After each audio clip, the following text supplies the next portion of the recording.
En este video les quiero mostrar el proceso de restauración de una moto de la forma más económica posible, cómo la preparamos para la ITV, ya que hace 2 años que no la pasaba, y cómo le cambiamos el motor, que en este caso lo cambiamos por un motor de 250 centímetros cúbicos, ya que el de 125 centímetros cúbicos no funcionaba, que era el original. Pero tampoco estábamos seguros de que el de 250 centímetros cúbicos funcionaba, así que quédate para averiguarlo. Hace unos meses me compré esta Piaggio X9 125 que no funcionaba, y la idea principal era hacer que el motor original funcione. La moto estaba en bastante mal estado, tenía mucha suciedad, mucho óxido en algunas partes, piezas rotas, piezas faltantes, pero lo importante era que el motor giraba y tendía a querer encender, pero era complicado ya que había estado 2 años parada, era una misión un poco difícil. Ahora, desarmar este tipo de motos es toda una odisea porque tiene millones de tornillos, millones de plásticos y millones de trabas que vas encontrando a medida que vas desarmando. Como por ejemplo que para llegar al motor hay que empezar a desarmar la moto desde arriba hacia abajo y te vas dando cuenta que todos los plásticos se unen entre sí, así que prácticamente hay que desarmar la mitad de la moto para llegar al motor. Que tranquilamente podría haber revisado sin desarmar tanto, pero como era inicialmente un proceso de restauración, quise hacerlo para restaurarla desde cero.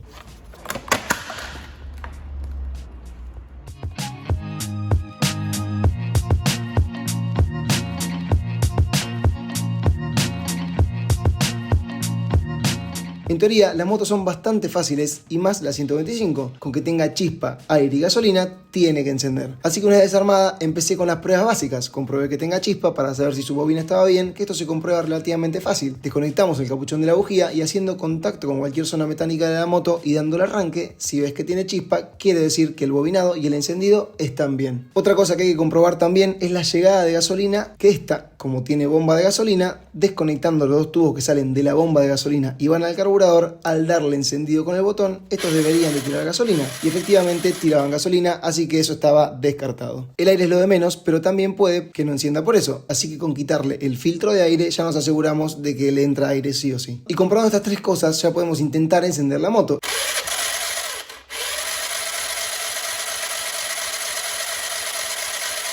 Y como era de no esperarse, porque la verdad pensaba que iba a encender, pero no encendió. Así que procedí a desarmar el carburador y querer limpiarlo. Estos en su interior tienen unos chicleres que son por donde pasa la gasolina, y estos, como tienen canales diminutos, suelen taparse fácilmente. Y realmente creía que iban a estar tapados, pero para sorpresa estaban en perfecto estado. No estaban tapados y el carburador por su interior estaba en perfecto estado. Así que descartamos también la carburación. Volví a montar, volví a probar y tampoco encendía. Probé hasta con arrancadores para motores, que es una especie de aerosol súper reactivo que se lo echás directamente al carburador, y tu moto, si es que la gasolina está mala, debería encender, pero aún así nada.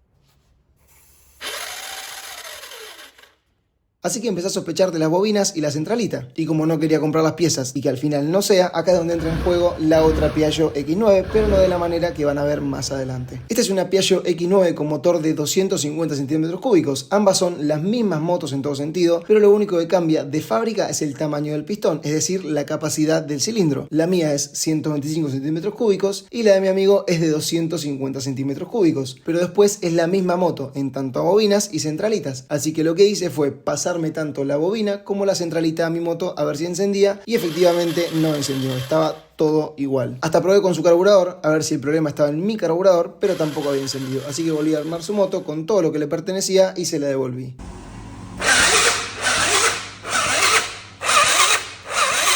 Y acá es cuando da un cambio rotundo la historia de esta moto. Como tenía otros proyectos que pueden ver en el canal y otros trabajos por hacer, dejé este de lado y la moto quedó parada en la nave unos 2 meses. Como me había empezado a ocupar lugar y ya no me interesaba mucho, se le iba a regalar a un amigo que tenía tiempo de restaurarla. Y justo ese mismo día me llama otro amigo, el de la Piaggio 250 centímetros cúbicos azul que vimos anteriormente, con la mala noticia de que había sufrido un accidente y la moto había quedado totalmente inservible.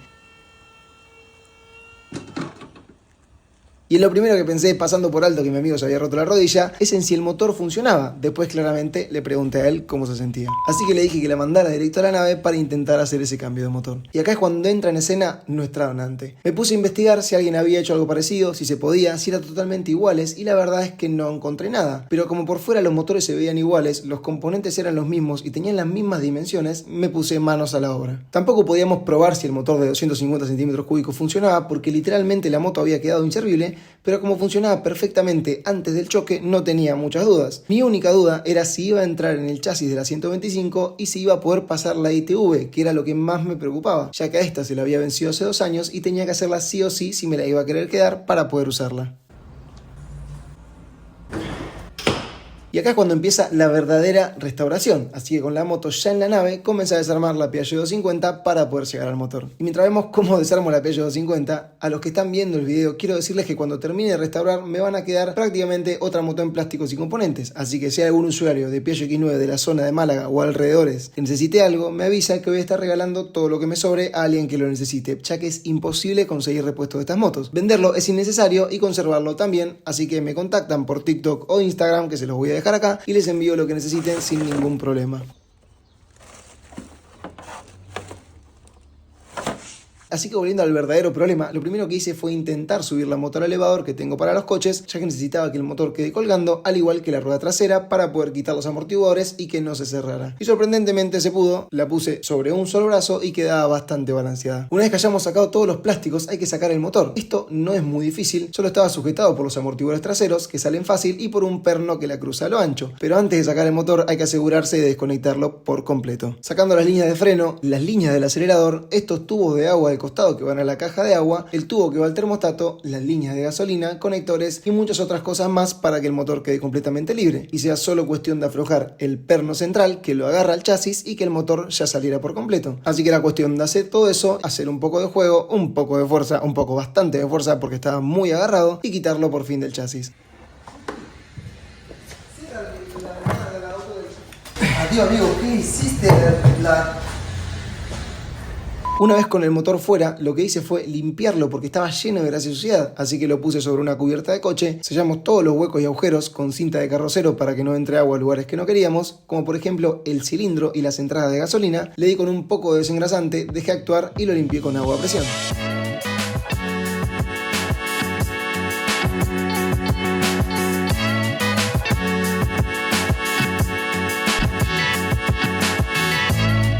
Y había quedado bastante limpio. Por ahora era más que suficiente, ya que solo quería sacarle la suciedad para poder trabajar un poco más cómodo. Después, con el motor puesto y sabiendo que funcionaba, iba a limpiarlo más al detalle. Ya con el motor limpio, era el momento de quitarle el motor a la 125 para ponerle este.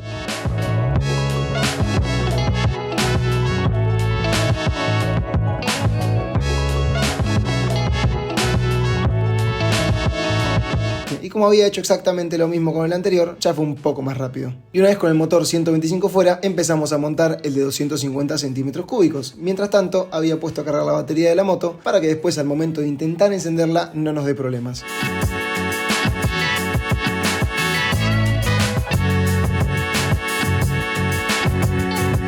Una vez que montamos el motor, como no quería tener errores, intenté pasar lo que más podía de componentes de la 250 a la 125, que ahora era 250. Así que cambié la centralita, que le pusimos la que tenía anteriormente la 250, y la bobina de la bujía, así también como la bujía. Que no sé si iban a hacer la diferencia, pero me parecía lo más importante. La única diferencia es que el conector del estator tenía un pin menos y que el motor de 250 centímetros cúbicos trae un sensor de presión de aceite que el 125 no traía. Así que esa conexión no la teníamos en la conexión eléctrica de la moto 125. Parece un trabalenguas, y la verdad es que es un trabalenguas, pero es un poco más fácil. Solo había que estar atentos de que no consuma aceite y tenerlo siempre a nivel. Quería terminar de armarla para intentar encenderla, pero me pudo la ansiedad claramente y probé si al menos el motor tenía compresión y giraba, y terminó por suceder esto.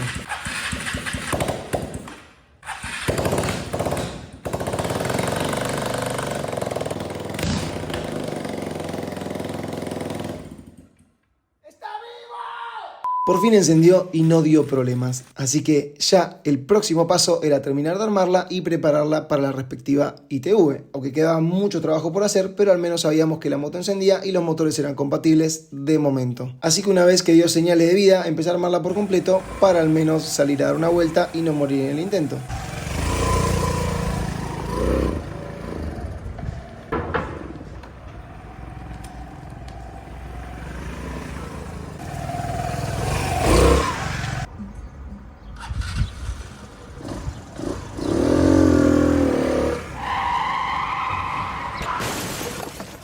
Por fin pude probarla, pero me di cuenta de dos cosas: que no tenía frenos porque no los había purgado y que una manguera del circuito refrigerante estaba suelta, así que me estaba tirando todo el líquido. Y también teníamos otro problema, y era que la admisión que sale del filtro del aire al carburador estaba rota, así que estaba entrando aire por ahí, lo que hacía que la moto se ahogue y se apague. Así que de los dos filtros de aire que tenía, los dos estaban rotos. Y para peor, de los dos filtros de aire que tenía, las dos admisiones estaban rotas, pero me di cuenta que a uno, si le sacábamos este anillo que traía la admisión, entraba en el carburador perfectamente. Así que eso fue lo que terminé haciendo. Solucionado el problema del aire, me puse a purgar los frenos, que si no saben cómo se hace, es muy sencillo. Es más fácil hacerlo de a dos, así que lo hice con mi hermano. Primero hay que abrir el depósito del líquido de frenos respectivo y llenarlo con el líquido de frenos respectivo. Después uno tiene que estar en la manija de freno frenando y soltando para que la bomba bombee líquido y podamos purgar el sistema. Y otro tiene que estar en el caliper de la rueda que vayamos a purgar, en este caso la trasera, abriendo y cerrando el tornillo purgador. Entonces se aprieta el freno y se abre el tornillo con el freno apretado. De esta forma sale el líquido con el aire y no entra nada. Se ajusta el tornillo y se vuelve a bombear con el freno, así hasta que veamos que por el purgador ya no sale más aire. Sale más aire, ¿no? No. Lo siguiente que hice fue terminar de armarla, que aún faltaban la mayoría de los plásticos, asiento y demás, que el asiento, el mejor era el de la 250 centímetros cúbicos, por más que también estaba roto. Por eso no importaba mucho, porque más tarde lo íbamos a terminar retapizando. Otra cosa que tenía era que la manija de freno derecha estaba torcida, y esto no iba a pasar la ITV, así que si tenemos un soplete a mano o algo con lo que podamos darle calor, podemos calentarla, ya que son de aluminio y si las queremos enderezar frías se van a terminar partiendo. Así que con un soplete la calentamos y con esta llave, que mi hermano le dice llave estrella curva, la vamos a poner de tal forma que podamos enderezarlas sin que sufra la bomba de freno. Hacemos un poco de fuerza a medida que vamos corriendo la llave y ya nos quedaría como nueva. Ahora al menos no tenemos que abrir tanto los dedos para poder frenar y ya podría pasar la ITV. Otra cosa que no iba a pasar la ITV y un problema bastante grande que teníamos eran los espejos retrovisores, porque uno estaba completo pero roto y otro directamente no estaba, así que tuvimos que armar algo entre las dos motos, porque los espejos usados se consiguen si los buscamos, pero la verdad es que te los cobran carísimos y encima también están rotos, así que para comprar algo en las mismas condiciones y que no funcione, prefiero arreglar los que ya tengo y listo. Y los iba a arreglar de la forma que arreglo todos los plásticos que tengo partidos. Con el soldador de estaño lo que tenemos que hacer es cambiarle la punta por un tornillo o clavo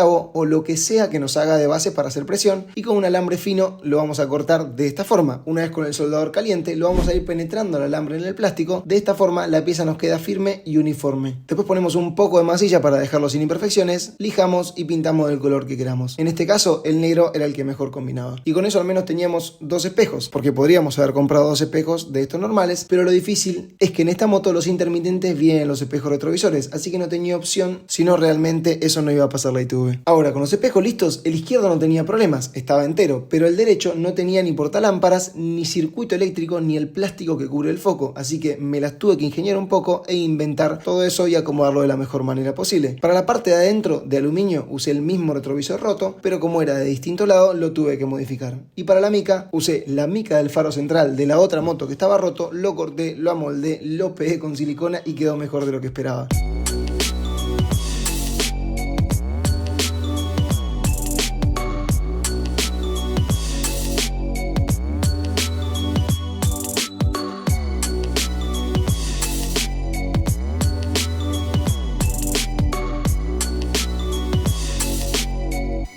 Ahora al menos tenía intermitentes, espejos y la moto estaba entera, así que cada vez tenía menos cosas por las que me podían decir que no iba a pasar la ITV. Aunque lo que más me preocupaba era que me digan que no, porque el motor era otro y no solo que no era 125, sino que era de 250 centímetros cúbicos, así que con toda la moto terminada le empecé a dar una limpieza básica para que al menos no esté tan sucia, ya que hace 2 años que no la limpiaban y estaba asquerosa. Aunque no hice mucho, pero le reparé el plástico del costado de la misma forma que reparé los espejos y sí, tranquilamente podría haber puesto el plástico de la moto azul que estaba en buen estado, pero como la idea no era pintarla, no quería hacerlo de momento. Tenía muchas marcas y mucha suciedad pegada, así que con una lija fina y un poco de agua empecé a pasárselo por todos los plásticos para sacar la suciedad que tenía pegada y restos como de pintura, como si en algún momento hubiesen pintado una pared con la moto al lado y estaba toda salpicada con pequeñas gotitas, así que con esto ya quedaba perfecta. Para los plásticos negros los limpié y los teñí con una tinta que se pasa con una esponjita, que es especialmente para esto, para teñir los plásticos que están en muy mal estado por el calor del sol. No me convencían muchos resultados,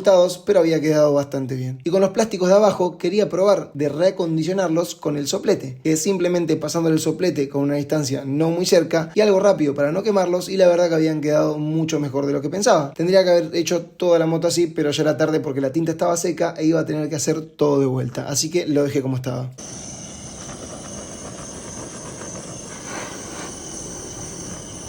Mi idea ahora era acomodarla lo más posible para ver si estaba en condiciones de pasar la ITV, más que nada por el cambio de motor que hicimos, ya que si no pasaba iba a ir directo al desguace o la iba a terminar regalando, pero si pasaba ya me iba a centrar más en reacondicionarla y dejarla perfecta como yo quería. De momento se puede usar, funciona perfecto, pero estéticamente no me convence mucho, así que quedará así hasta que veamos que pasa la ITV y después la reacondicionamos como realmente se lo merece. A lo que estaba, yo estoy bastante contento con el resultado. Déjenme en los comentarios qué les pareció la restauración a ustedes y qué cosas le modificarían. Y no se olviden de hablarme los que necesiten algún tipo de pieza de las que me sobraron, que como les digo, me quedó una moto desarmada ocupando lugar. Muchas gracias a todos los que se quedaron hasta el final de la restauración y nos vemos en el próximo video que vamos a estar llevándola a la ITV, así que si no te lo querés perder, suscríbete y dale like. Un saludo.